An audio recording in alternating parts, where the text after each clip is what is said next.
السلام عليكم ورحمة الله تعالى وبركاته.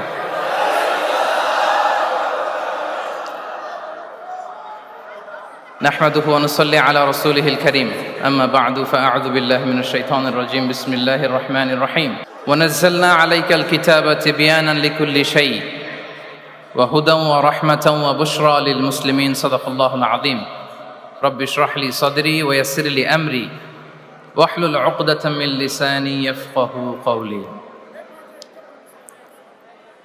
Muslim Ummah of north আমেরিকার আয়োজনে যুক্তরাষ্ট্রের ফিলাডেলফিয়াতে পেনসিলভেনিয়া কনভেনশন সেন্টারে আজকের মুনা কনভেনশন 2023 সেকেন্ড ডেতে আপনারা যারা উপস্থিত হয়েছেন আপনাদের সবাইকে জানাচ্ছি আন্তরিক শুভেচ্ছা এবং মোবারকবাদ। আহলান ওয়া সাহলান ওয়া মারহাবান বিকুম ফি হাযাল লিকা আত-তাইয়িব আল মুবারাক। আমরা শুরুতেই আল্লাহ রাব্বুল ইজ্জা ওয়াল জালালের দরবারে শুকরিয়া জ্ঞাপন করছি যে আল্লাহ তাআলা আমাদেরকে এরকম চমৎকার একটি ইভেন্টে একত্রিত হওয়ার সুযোগ করে দিয়েছেন। আমরা সবাই একসাথে পড়ছি কালিমাতুশ শুকর, আলহামদুলিল্লাহ। আল্লাহ রাব্বুল ইজ্জা ওয়াল জালালের দরবারে শুকরিয়া জ্ঞাপনের পাশাপাশি আমি আজকের এই প্রোগ্রামের অর্গানাইজিং কমিটিকে অন্তরের অন্তঃস্থল থেকে শুকরিয়া জানাতে চাই। And I would like to specially thank the police department, the security department, the volunteers, media, press, and the organizing committee for organizing such an amazing event. Barakallahu fikum jami'an. সম্মানিত সুধী, keynote সেশনে আসলে খুব লম্বা চূড়া কথা বলার সুযোগ নেই এবং আমি শুনেছি আমার পরপরই ইমাম ওমর সুলাইমান, অনেক বড় স্কলার, উনি আপনাদেরকে আরও চমৎকার করে মাগরিবের আগে কথা শোনাবেন। আমি আপনাদের খেদমতে একটা ছোট্ট টপিক নিয়ে কিছু আলোকপাত করবার চেষ্টা করবো ইনশাআল্লাহ বিইذنিল্লাহ। যে টপিকটা নিয়ে আমি কথা বলবো সেটা হচ্ছে the way Quran guides humanity. Quran যেভাবে আমাদেরকে পথ দেখায়, কোরআন যেভাবে আমাদেরকে ইনস্ট্রাকশন দেয়, কিভাবে কোরআন আমাদেরকে গাইড করে, এই টপিকটা নিয়ে কথা বলবো। তো আমি শুরুতেই কালামুল্লাহ মাজিদের একটি আয়াত তেলাওয়াত করেছি যেখানে আল্লাহ তাআলা কোরআনের 4টি ফিচার একসাথে উল্লেখ করেছেন। আল্লাহ তাআলা কোরআনকে এই আয়াতে বলেছেন যে ওয়ানাজ্জালনা আলাইকাল কিতাবা তিবয়ানান লিকুল্লি শাই। নবী হে, আমি আপনার কাছে এই কোরআনকে পাঠিয়েছি তিবিয়ান। তিবিয়ান মানে হচ্ছে clarification, explanation for all things, সবকিছুর ব্যাখ্যা। কোরআন হচ্ছে সবকিছুর সুস্পষ্ট ব্যাখ্যা এবং এটা হচ্ছে হুদা। 2 নম্বর ফিচার হচ্ছে কোরআন হচ্ছে হুদা, গাইডেন্স, যেটা আপনাদের এই কনভেনশনের থিমের সাথে প্রাসঙ্গিক, কারণ এবারের কনভেনশনের থিম হচ্ছে আল কোরআন গাইডেন্স ফর হিউম্যানিটি। তো কোরআন 1 নম্বরে হচ্ছে ক্লারিফিকেশন বা এক্সপ্লেনেশন, তারপর কোরআন হচ্ছে গাইডেন্স, এরপর আল্লাহ বলেছেন রাহমা, মার্সি, এবং আয়াতের সবশেষে আল্লাহ বলেছেন যে এটা হচ্ছে বুশরা লিল মুসলিমিন, glad tidings for the believers. তো এই 4টা ফিচারের মধ্যে আমি কোরআন যে হুদা, কোরআন যে গাইডেন্স, এটা নিয়ে কিছু আলোকপাত করবো ইনশাআল্লাহ বিইذনিল্লাহ। আমরা রমাদানের আয়াত সবাই জানি, সূরাতুল বাকারাতে রমাদান নিয়ে যে আয়াতটি এসেছে ওই আয়াতও আল্লাহ তাআলা কোরআনকে গাইডেন্স বলেছেন, শাহরু রমাদানাল্লাযী উনজিলা ফীহিল কুরআন। তারপর কি? হুদাল লিন্নাস, গাইডেন্স ফর হিউম্যানিটি। এবং এই গাইডেন্সটা এটা সবার জন্য। অন্য আয়াতে আল্লাহ তাআলা বলছেন ইন হুয়া ইল্লা যিকরা লিল আলামিন। এই কোরআনটা হচ্ছে রিমাইন্ডার ফর হোল ওয়ার্ল্ড, গোটা বিশ্বের জন্য কোরআনটা হচ্ছে গাইডেন্স বা reminder, including jinnkind and mankind. যদি প্রথম আয়াতে আল্লাহ বলেছিলেন বুশরা লিল মুসলিমিন, কিন্তু এই আয়াতে আমরা দেখলাম যে এটা হচ্ছে যিকরা লিল আলামিন, গোটা বিশ্বের জন্য এটা রিমাইন্ডার, ম্যানকাইন্ডের জন্য রিমাইন্ডার, জিনকাইন্ডের জন্য রিমাইন্ডার। এবং জিনেরা, জিনকাইন্ড, জিন জাতি এটা স্বীকার করেছে যে কোরআন মানুষকে পথ দেখায়, বিশ্ববাসীকে পথ দেখায়। তারা যখন তায়েফে বিষ্ণু ঈসা ইসলামের কণ্ঠে সর্বপ্রথম তারা কোরআনিক রিসাইটেশন তারা শুনলো, তারা যেটা বলেছিল আল্লাহ তাআলা সরাসরি কোট করেছেন কোরআনে, সেটা তারা বলেছিল ইন্না সামি'না কুরআনান আজাবা ইয়াহদি ইলার রুশদি ফাআমান্না বিহি। Indeed we have heard an amazing Quran and it guides to the right path.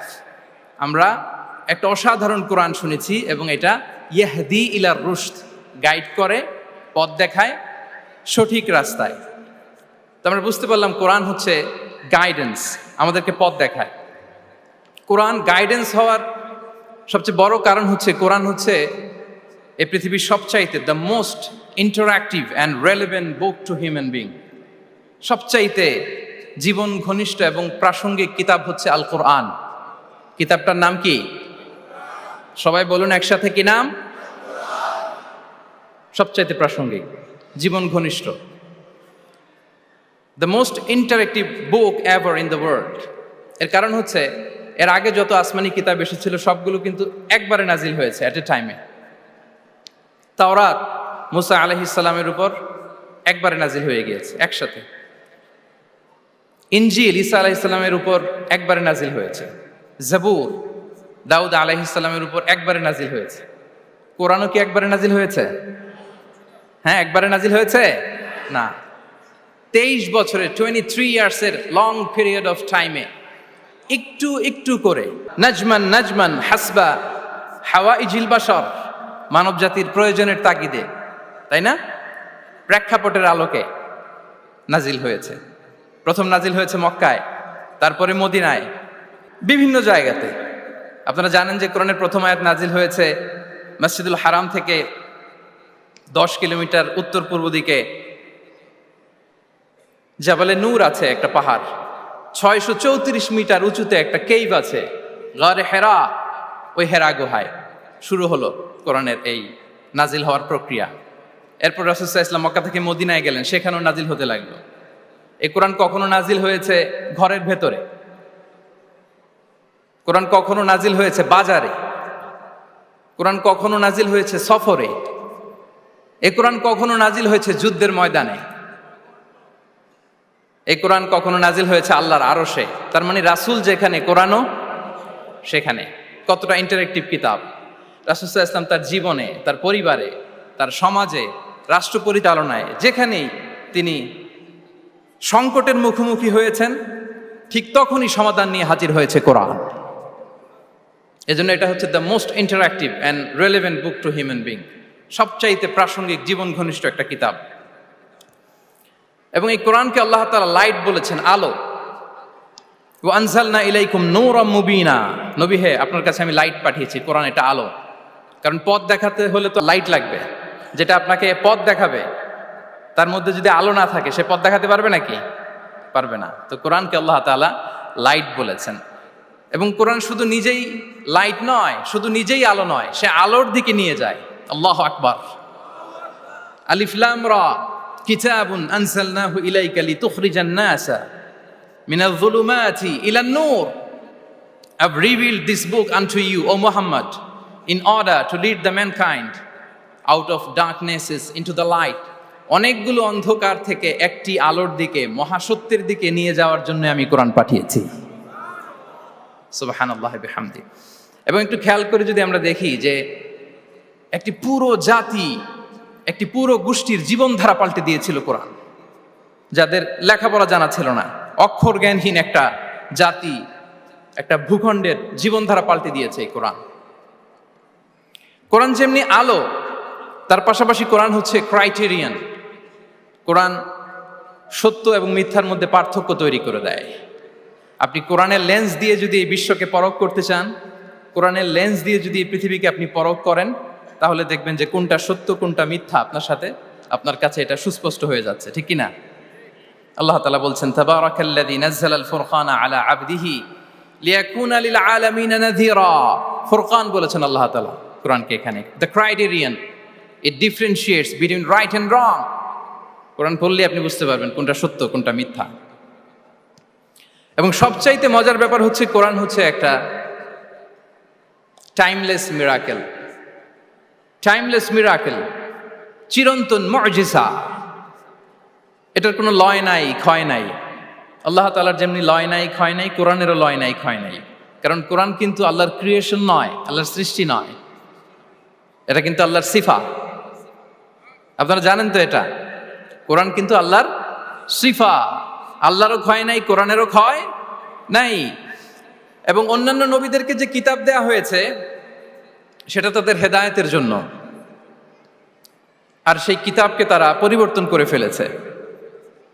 সেই কিতাবগুলোর আদি এবং আসল রূপ কিন্তু অবশিষ্ট নেই, কিন্তু কোরআন শুধু হেদায়েতই নয়, গাইডেন্সই নয়। কোরআন যেমনি হেদায়েত, পাশাপাশি কোরআন হচ্ছে মুজিজা। কোরআনের আছে সংখ্যাতাত্ত্বিক মুজিজা, ভাষা শৈলীর মুজিজা, সায়েন্টিফিক মিরাকেল, মহাবিশ্বের মহাবিশ্বয় মহাগ্রন্থ আল কুরআন আল কারীম অপরিবর্তনীয়। Up until the day of judgement, কিয়ামত পর্যন্ত এটা অপরিবর্তনীয় থাকবে। এই মুজিজা কিয়ামত পর্যন্ত থাকবে। পৃথিবীতে যত নবীকে আল্লাহ তাআলা মুজিজা দিয়েছেন, নবীদেরও বিদায় হয়েছে, মুজিজারও বিদায় হয়েছে। নবীরা চলে গিয়েছেন, সাথে সাথে মুজিজাও চলে গিয়েছে। আল্লাহ নবী দাউদ আলাইহিস সালামকে আল্লাহ মুজিজা দিয়েছিলেন, তিনি লোহা ধরলে লোহা গলে নরম হয়ে যেত, উনি এটা দিয়ে আর্মর বানাতেন, যুদ্ধাস্ত্র বানাতেন। ওয়া আলান্না লাহুল হাদিদ। কিন্তু দাউদ আলাইহিস সালামের ইন্তেকালের পরে কেউ আর এটা রিপিটেশন করে দেখাতে পারেনি, এমনটা হয়নি আর তার উম্মতের মধ্যে। আল্লাহ নবী মূসা আলাইহিস সালামকে আল্লাহ তাআলা মুজিজা দিয়েছিলেন, তিনি লাঠি জমিনে রাখলে সেটা সাপ হয়ে যেত। ফাআলকাহা ফাইদা হিয়া হাইয়াতুন তাসআ, মুভিং স্নেক হয়ে যেত। কিন্তু মূসা আলাইহিস সালামের ইন্তেকালের পরে কেউ আর ওই লাঠি দিয়ে মুভিং স্নেক বানাতে পারে নি। বনি ইসরাইলের কাছে কিন্তু ওই লাঠিটা ছিল, আপনারা জানেন। বনি ইসরাইলের কাছে একটা তাবুত ছিল, উডেন বক্স, ওটার মধ্যে বাকিয়াতুম মিম্মা তারাকা আলু মূসা ওয়া আলু হারুন, মূসা আলাইহিস সালামের ব্যবহৃত পাগড়ি, জুব্বা আর ওই লাঠি, হারুন আলাইহিস সালামের পাগড়ি, জুব্বা, এগুলো ছিল। তার মানে মূসা আলাইহিস সালামের ইন্তেকালের পরে যে লাঠি দিয়ে মূসা আলাইহিস সালাম সাপ বানাতেন, ওই লাঠি ছিল, কিন্তু সেই লাঠি দিয়ে আর কেউ কোনোদিন সাপ বানিয়ে দেখাতে পারে নি। আল্লাহ নবী ঈসা আলাইহিস সালামকে আল্লাহ তাআলা আরো মাইন্ড ব্লোয়িং মুজিজা দিয়েছিলেন। ওয়া উবরিউল আকমাহা ওয়াল আবরাসা ওয়া উহিল মাউতা বিইذনিল্লাহ। শ্বেত রোগী, ধবল রোগীর গায়ে হাত বুলিয়ে দিলে রোগ ভালো হয়ে যেত। অন্ধ ব্যক্তির চোখে টাচ করে দিলে সে দৃষ্টিশক্তি ফিরে পেত। মৃত ব্যক্তিকে আল্লাহ নবী ঈসা আলাইহিস সালাম কুম বিইذনিল্লাহ বলার সাথে সাথে মৃত ব্যক্তি জীবিত হয়ে যেত। কিন্তু এই নবী আলাইহিমুস সালামদের বিদায় যখন ঘটেছে, সাথে সাথে তাদের মুজিজারও বিদায় হয়েছে। কিন্তু বিশ্বনবী সাল্লাল্লাহু আলাইহি ওয়াসাল্লামের উপর নাজিল হওয়া এই মহাবিশ্বের মহাবিশ্বয় মহাগ্রন্থ আল কুরআন, আল্লাহ নবী ইন্তেকাল করেছেন, তিনি আমাদের থেকে বিদায় নিয়েছেন, কিন্তু কোরআন কি বিদায় নিয়েছে? আওয়াজ করে সবাই বলতে হবে, কোরআন কি বিদায় নিয়েছে? কিয়ামত পর্যন্ত থাকবে। বিষ্ণু ঈসা ইসলাম একটা আয়াত যেভাবে পড়তেন আমরা ঠিক হুবহু ওইভাবে পড়ি। বিষ্ণু ঈসা ইসলাম একটা শব্দ ১৫০০ বছর আগে যেভাবে উচ্চারণ করতেন আমরা ঠিক ওইভাবে করি। এখানে অনেক কারীরা সুন্দর কণ্ঠে কোরআন তেলাওয়াত করেছে না? বিষ্ণু ঈসা ইসলাম যেমনটা করেছেন তারাও ঠিক তেমনটা করেছে। বিষ্ণুনবী যে অক্ষরের উপর জবর দিয়ে পড়েছেন আমরা জবর দিয়ে পড়ি, জেড দিয়ে পড়েছেন জেড দিয়ে পড়ি। কিয়ামত পর্যন্ত অবিকৃত অবস্থায় কোরআনটা থাকবে। তাই কোরআনটা হচ্ছে টাইমলেস মিরাকেল, চিরন্তন মুজিজা। নাও দ্য কোশ্চেন অ্যারাইজেস, কেন আমাদের এই কোরআন দরকার? একটু ফিলোসফিক্যাল কথাবার্তা বলি যে এই রেভেলেশনের দরকার কি, কেন আমাদের লাগবে এই কোরআন? কোরআন ছাড়া কি পৃথিবীর সব সমস্যার সমাধান হাজির করা সম্ভব না?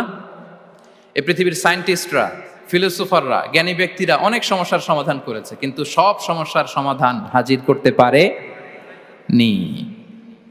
এজন্য আল্লাহ তাআলা যুগে যুগে নবীদের মাধ্যমে আসমানি কিতাব পাঠিয়েছেন, গাইডেন্স পাঠিয়েছেন, রেভেলেশন পাঠিয়েছেন। এবং আল্লাহ তাআলার পাঠানো যত রেভেলেশন, গাইডেন্স এই পৃথিবীতে এসেছে সেগুলো সবচেয়ে লেটেস্ট ভার্সন হচ্ছে কোরআন। সবচেয়ে লেটেস্ট ভার্সন হচ্ছে কোরআন।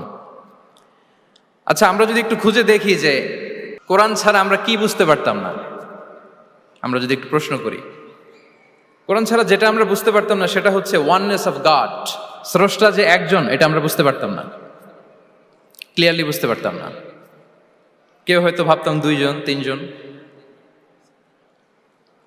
আর যারা বুঝতে পারতো যে না, এই মহাবিশ্বের একজন নিয়ন্ত্রক থাকতে হবে, একজন কন্ট্রোলার থাকতে হবে, তারাও ওই গডের ফিচার কি, পরিচয় কি, ইন ডিটেইল তারা বুঝতে পারতো না। দেখেন, এত রেভেলেশন, এত আসমানি কিতাব আসার পরও এখনো অনেক মানুষ সূর্যের পূজা করে, চন্দ্রের পূজা করে, আগুনের পূজা করে না? কথা বলেন, করে না? করে। সূর্যকে পূজা করার অনেক রিজন ছিল। আমি ভেবে দেখেছি যে সূর্যকে মানুষ কেন পূজা করতে, এর কারণ বাহ্যিক দৃষ্টিতে সূর্যই সবচেয়ে শক্তিশালী। সূর্যের চেয়ে শক্তিশালী কিছু আর পৃথিবীতে দেখা যায় না। আর সূর্যের আলো ছাড়া পৃথিবীতে কেউ বাঁচেও না। মানুষের যে হার্ট অ্যাটাক করে, স্ট্রোক করে, বা আমাদের মুরব্বীদের অনেকের যে পায়ে ব্যথা, কোমরে ব্যথা, এটা কিন্তু রাতে বেশি হয়, জানেন? রাতের সাথে রোগের একটা সম্পর্ক আছে। এর কারণ রাতের বেলায় সূর্যের আলো নাই, ফলে মানুষ অসুস্থ হয় বেশি। এই কারণে প্রাচীনকাল থেকে মানুষ সূর্যের পূজা করত। আল্লাহ নবী ইব্রাহিম আলাইহিস সালাম উনিও প্রথমে ভেবেছিলেন তারাই কি আমার রব, চাঁদই কি আমার রব, সূর্যই কি আমার রব। ভাবতে ভাবতে তিনি মহাসত্যের সন্ধান পেয়েছেন। তো এটা আমরা উদ্ধার করতে পারতাম না যে আসলে আমাদের স্রষ্টা কে। আর আমাদের মধ্যে যারা চিন্তাশীল তারা হয়তো আমরা ভেবে একটা কুল কিনারা করতে পারতাম যে না, একজন স্রষ্টা থাকতেই হয়, না থাকলে কেমন করে হয়, কেউ না কেউ আছেন। কিন্তু তিনি যে ক্ষমাশীল, অনেক পাপ করে ক্ষমা চাইলে যে তিনি ক্ষমা করে দেয়, এটা আমাদের জানা থাকতো না, ঠিক কিনা? তিনি যে মহাজ্ঞানী, মনে মনেও যেটা ভাবি এটা উনি ধরে ফেলেন, এটা আমরা বুঝতাম না। 99টা সুন্দর সুন্দর নাম দিয়ে আল্লাহ তাআলা তার পরিচয় দিয়েছেন, এত ডিটেইল, এত নিখুঁত, এত জোরালো ভাবে। ওয়াননেস অফ গডের যে কনসেপ্ট, এটা রেভেলেশন না আসলে, কোরআনিক গাইডেন্স না আসলে আমরা বুঝতে পারতাম না। আর আমরা কি বুঝতে পারতাম না? আমাদের এই পৃথিবীতে আসার কারণ কি, আমাদের পারপাস অফ লাইফ কি, এটা আমরা উদ্ধার করতে পারতাম না। ভবগুরুর মতো ঘুরে বেড়াতাম, খেতাম, কাজ করতাম, পৃথিবী আবাদ করতাম, ডেভেলপমেন্ট হতো, উন্নতি হতো, কিন্তু আসলে পারপাস অফ লাইফ কি এটা আমরা উদ্ধার করতে পারতাম না। কোরআন এটা আমাদেরকে ক্লিয়ার করেছে, ওমা খালাকাতুল জিন্না ওয়াল ইনসা ইল্লা লিয়াবুদুন। আমাদের পারপাস অফ লাইফ হচ্ছে slavery. We all are the slave of Allah. দাসত্বের জন্য আমরা তৈরি হয়েছি। আর most interestingly, life after death, এটার ব্যাপারে আমাদের ক্লিয়ার কাট কোনো ধারণা থাকতো না। এই যে আমরা এখন বাই সিকোয়েন্স জানি যে আমরা মারা যাব, এরপরে কবরের আযাব, এরপরে আল্লাহর সুপ্রিম কোর্টের কাঠ গড়ায় আমাদেরকে দাঁড়াতে হবে, এরপরে হয় জান্নাত নয় জাহান্নাম, এবং সেটা আজীবন, চিরকালের জন্য। In detail life after death সম্পর্কে আমাদের নিজেরা চিন্তা, গবেষণা, রিসার্চ করে কি এটা জানা সম্ভব ছিল? বলেন, কথা বলেন, কথা বলেন। জানা সম্ভব ছিল না। কোরআন মৃত্যুর পরের জীবনকে নিশ্চিত করেছে। এবং এই যে লাইফ আফটার ডেথ, মৃত্যুর পরের জীবন আসলে আমাদেরকে হোপফুল করে, আশাবাদী করে। কারণ আমরা বিশ্বাস করি আমাদের হারানোর কিছু নাই। আমরা যদি কাউকে হারাই, সাময়িক কষ্ট পাই, কিন্তু আমরা জানি আমাদের আবার দেখা হবে। এই যে আমরা কিছুদিন আগে আমাদের প্রিয় আল্লামাকে হারিয়েছি, ঠিক কিনা? কিন্তু আমরা এই ভেবে বুকে আশা বেঁধে রাখি যে আমরা এই দুনিয়াতে তাকে মিস করেছি, কিয়ামতের ময়দানে আল্লাহর জান্নাতে এই কোরআনের বুলবুলির কণ্ঠে আমরা আবার কোরআন শুনতে পাবো। সাময়িক বিচ্ছেদের কিছু তো নাই। আমার আব্বাকে হারিয়েছি, আম্মাকে হারিয়েছি, বন্ধুকে হারিয়েছি, টিচারকে হারিয়েছি, আমি পাবো, তাদেরকে পাবো, হারাচ্ছি না। এই বিচ্ছেদ সাময়িক। এবং আখিরাত আসলে থাকতেই হবে। অন্যান্য অনেক ধর্ম আখিরাতের ব্যাপারে বলে, কিন্তু ইসলামের মতো এত ইন ডিটেইল নিখুঁতভাবে বলতে পারেনি। পুনর্জন্মবাদের কথা আপনারা শুনেছেন, ভালো করলে ভালো হয়ে আবার আরেক জন্মে আসবো, খারাপ করলে কুকুর হয়ে জন্মাবো, হ্যাঁ, বিড়াল হয়ে জন্মাবো, এরকম কথা অনেক ধর্ম বলে। কিন্তু ইসলাম এত সুন্দরভাবে দ্য কনসেপ্ট অফ আখিরা আমাদের সামনে হাজির করেছে। আল্লাহু আকবার। এটা হিউম্যান ব্রেইন দিয়ে ওই ব্যাপারে আমাদের কোনো কিছুই জানার সুযোগ ছিল যদি আল্লাহ তাআলা কোরআনিক গাইডেন্স না পাঠাতেন। এবং আখিরাত আসলে থাকতেই হবে। ইফ দেয়ার ইজ নো আখিরা, then this worldly life would be a joke. আখিরা না থাকলে তো এটা একটা joke, it's a fun, it's a rubbish thing. আখিরা থাকতেই হবে, কারণ অনেক কিছু পৃথিবীতে সেটেল হয়নি, সেটেল হয় না। আপনাকে মেরেছে, কাউকে হত্যা করেছে, কাউকে গুম করেছে, পৃথিবীর কেউ জানে নাই, তো এটা সেটেলমেন্ট হওয়া লাগবে না? কথা বলেন না কেন? There are plenty of issues are abandoned, unsettled. অনেক ইস্যু আছে, সেটেল হয় নাই, এগুলো সেটেল হবে। কড়াই গন্ডায় হিসেব চাওয়া হবে, যত ঋণ সেদিন আদায় করা হবে। চিল্লায় বলেন ঠিক কিনা? এজন্য আখিরাত লাগবে। এবং আখিরাত যদি না থাকে, এই পৃথিবীতে আমরা কোনো বিচার কার্যক্রম পরিচালনা করলেও ওইটা ইনসাফপূর্ণ হওয়া সম্ভব না। কোনো বিচার ইনসাফপূর্ণ হতে পারে না যদি আখিরাত না থাকে। ফর এন এক্সাম্পল, খেয়াল করে উত্তর দিবেন। একজন মানুষ 10 জনকে হত্যা করলো। কয়জনকে? সবাই বলুন, কয়জনকে? এখন তার বিচার করা হচ্ছে, বিচারের রায় আসলো ডেথ পেনাল্টি, মৃত্যুদণ্ড। কিন্তু তাকে কয়টা মৃত্যুর স্বাদ দেয়া যাবে বলেন? হ্যাঁ, কয়টা? উনি মারছিল কয়টা? তো হয়েছে এটা, ও 10 জনের মারছে, 10টা প্রাণ হত্যার কষ্ট 10 জনকে দিল, কিন্তু ডেথ পেনাল্টিতে ওকে দেয়া গেল কয়টা কষ্ট? আখিরাত লাগবে না? কথা বলেন না কেন, লাগবে না? ওই দিন সব হিসাব হবে, ঠিক কি না? প্রিয় ভাইরা, কোরআন আমাদেরকে এই গাইডেন্স দিয়েছে, আমাদের জানিয়েছে যে there is a life after death. আসল জীবন ওইটা যেটা মৃত্যুর পরে হয়। ওই জীবনের পরে আর কোনো মৃত্যু নাই, এজন্য সেটাই আসল জীবন। আমি অনেক মুসলিমের সাথে কথা বলেছি, অথবা আগে প্র্যাকটিসিং ছিল না এরকম অনেকের সাথে কথা বলেছি। তারা যখন কোরআন পড়ে তারা বলে যে এটা আবার কেমন বই, এটার স্টাইলটা একটু অন্যরকম, কোনো বইয়ের সাথে মিলে না। কেমন? তো তারা বলে যে হঠাৎ এটা আল্লাহর প্রশংসা শোনায়, এরপরে হঠাৎ করে আখিরাতের কথা বলে, আবার হিস্ট্রি বলে, আবার বলে এটা করো না, আবার ধমক দেয়। এটা আবার কেমন বই? As if it has the authoritarian পাওয়ার। এটার কেমন যেন একটা পাওয়ার আছে, এটা ধমক দিতে পারে। সুবহানাল্লাহ পড়বেন না? মাঝে মাঝে কিন্তু এই ঝাঁকুনির দরকার হয়, ধমক দিতে হয়। এই যে আপনি এবারের হজে একজন ক্রিশ্চিয়ান ক্ল্যারিক সাউথ আফ্রিকার ইব্রাহিম রিচমন্ডের নাম শুনেছেন না? উনি স্বপ্নে দেখেছে 2টা সাদা জামা পরো, আবার সাদা জামা পরো, এরপরে ধমক দেয় সাদা জামা পরো। এই ঝাঁকুনিতে সম্বিত ফিরে পেয়েছে। তো কোরআন মানুষকে এরকম ঝাঁকুনি দেয়, নাড়া দেয়। কোরআনের এই ক্ষমতা আছে, কোরআন ঘুমন্ত বিবেককে জাগিয়ে তোলে। আমরা ওমরে ফারুকের ঘটনা জানি। তিনি যখন কোরআন শুনে অবাক হলেন, বিশ্বনবী সাল্লাল্লাহু আলাইহি ওয়াসাল্লামকে ফলো করতেন যে উনি কি করে দেখি, কিভাবে কোরআন তেলাওয়াত করে এবং কি বলে। রাসূল সাল্লাল্লাহু আলাইহি ওয়াসাল্লাম তেলাওয়াত করছেন, ওমরে ফারুক পেছন থেকে শুনতেছেন। বিশ্বনবী তেলাওয়াত করছেন, আল হাক্কাতু মাল হাক্কা ওয়া মা আদরাকা মাল হাক্কা। তেলাওয়াত করছেন আর অসাধারণ কণ্ঠে তেলাওয়াত চলছে, ওমরে ফারুক শুনতেছে। শুনতে শুনতে 41 নম্বর আয়াত পর্যন্ত যখন আসছে, বিশ্বনবী তেলাওয়াত করে ওমরে ফারুক পেছন থেকে শুনে।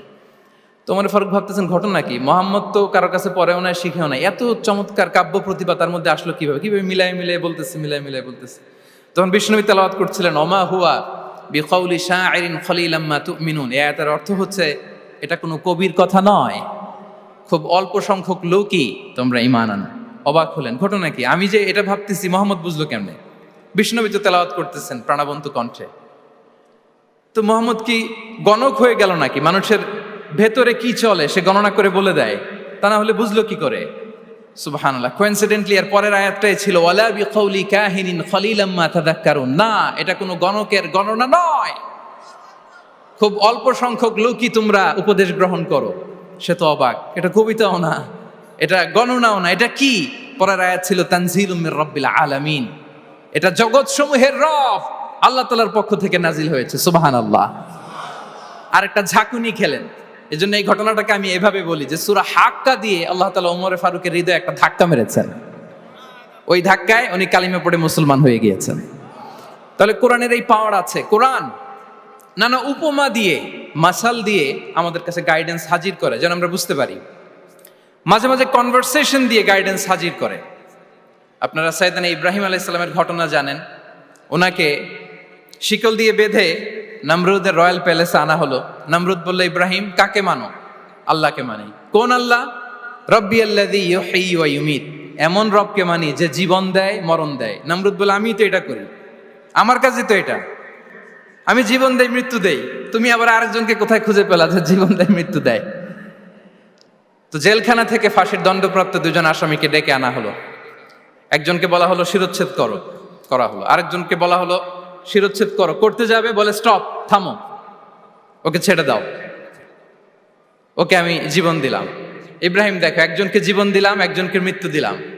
ইব্রাহিম আলাইহিস সালাম বললেন, ফাইন্নাল্লাহা ইয়াতি বিশ-শামসি মিনাল মাশরিকি ফাআতি বিহা মিনাল মাগরিব ফাবুহিতাল্লাযী কাফার। নমরুদ, বুঝলাম একজনকে তুমি জীবন দিলা, মৃত্যু দিলা, এটা তুমি করতে পারো, জীবন দাও মৃত্যু দাও, কিন্তু আল্লাহ তাআলা প্রতিদিন উষা লগ্নে পূর্ব দিগন্ত থেকে সূর্য ওঠান, গোধূলি লগ্নে তিনি পশ্চিম দিগন্তে সূর্য ডোবান। নমরুদ, তোমার যদি ক্ষমতা থাকে তুমি সূর্যকে পশ্চিম দিক থেকে উঠিয়ে পূর্ব দিকে একটু নামাও। ফাবুহিতাল্লাযী কাফার। নমরুদ সে স্পিচলেস হয়ে গিয়েছে, ডামস্ট্রাক হয়ে গিয়েছে, পারে নাই। সুবহানাল্লাহ বিহামদি। এই যে আমরা বিভিন্ন বইয়ে কনভারসেশন পড়ি, হেওয়ার পড়ি, এগুলো সব কোরআন থেকে কপি করা।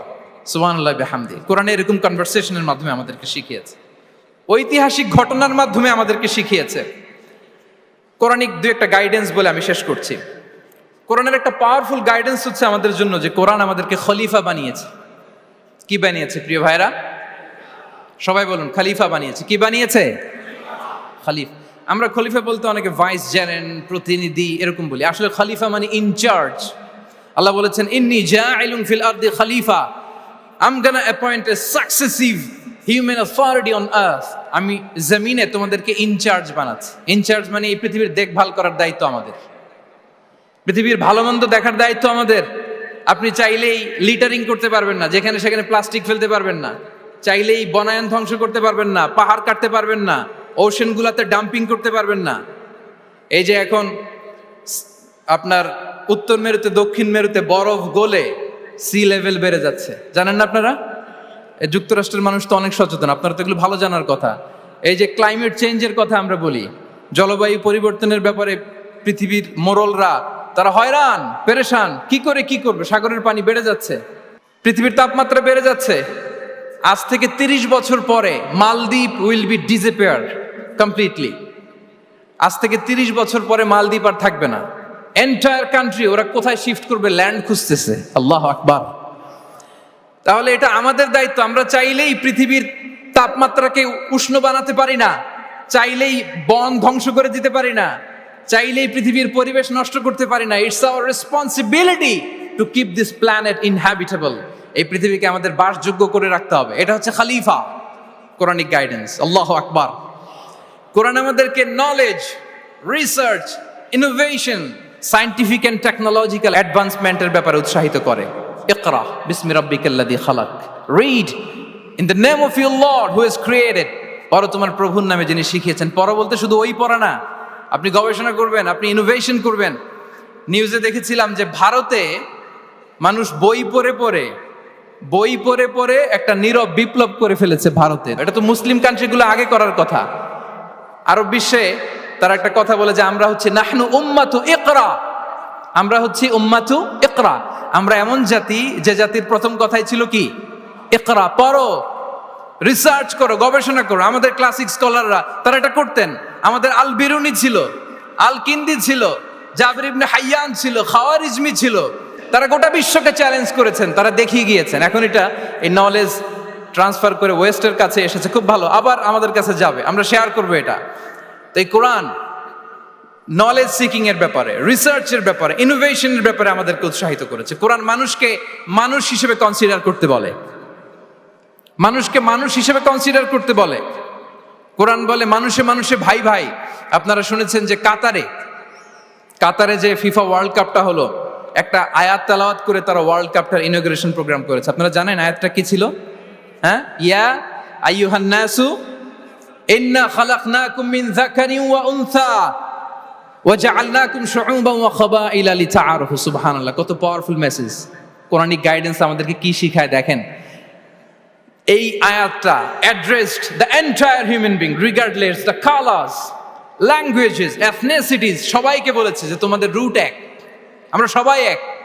ফ্রম অ্যাডাম এন্ড ইভ, আদম আলাইহিস সালাম, হাওয়া আলাইহিস সালাম, এখান থেকে আমরা এসেছি। আস্তে আস্তে আস্তে আস্তে এই হিউম্যান জেনারেশন। তো কোরআন আমাদেরকে মানুষে ভাই হিসেবে কনসিডার করতে বলে। সম্মানিত ভাইরা, সর্বশেষ কথা হচ্ছে কোরআন যে গাইডেন্স আমাদের জন্য হাজির করে, এটা হচ্ছে the most upright guidance, the straightforward guidance. ইন্না হাযাল কুরআনা ইয়াহদি লিল্লাতী হিয়া আকওয়াম। এটা যে পথ দেখায়, এটা সিরাতুল মুস্তাকিম, এটা দ্য মোস্ট আপরাইট পাথ, এটা স্ট্রেইট ফরওয়ার্ড পাথ। আমরা যেন সেই সিরাতুল মুস্তাকিমের পথে থাকি, আমরা যেন কোরআনের সাথে নিজেদের সম্পর্ককে আরো মজবুত করি। আল কোরআন দ্য গাইডেন্স ফর হিউম্যানিটি। এই কনভেনশন তখনই সার্থক হবে যখন আমরা শপথ নিতে পারবো যে আমরা কোরআনের সাথে সম্পর্ক, অ্যাটাচমেন্ট, এটা আরো গভীর থেকে গভীরতর করব। কারণ কোরআন আমাদেরকে শুদ্ধাচার শিখায়, এটা হচ্ছে লাইফ ম্যানুয়াল। কোরআন আমাদেরকে সঠিক জীবন দর্শন শিখায়। তাই প্রিয় ভাই এবং বোনেরা, আসুন কোরআনের সাথে আমরা আমাদের সম্পর্ককে আরো গভীর থেকে গভীরতর করি। কারণ কোরআনের সাথে সম্পর্ক গভীর করার মধ্যেই রয়েছে আমাদের আলোক স্নাত মুক্তি। আল্লাহ তাআলা আমাদের সবাইকে কথাগুলো বোঝার ও আমল করার তৌফিক দান করুক। হাযা মা ইনদি ওয়াল ইলমু ইনদাল্লাহ আলাইহি তাওয়াক্কালতু ওয়া ইলাইহি উনীব। আসসালামু আলাইকুম ওয়া রাহমাতুল্লাহি তাআলা ওয়া বারাকাতুহু।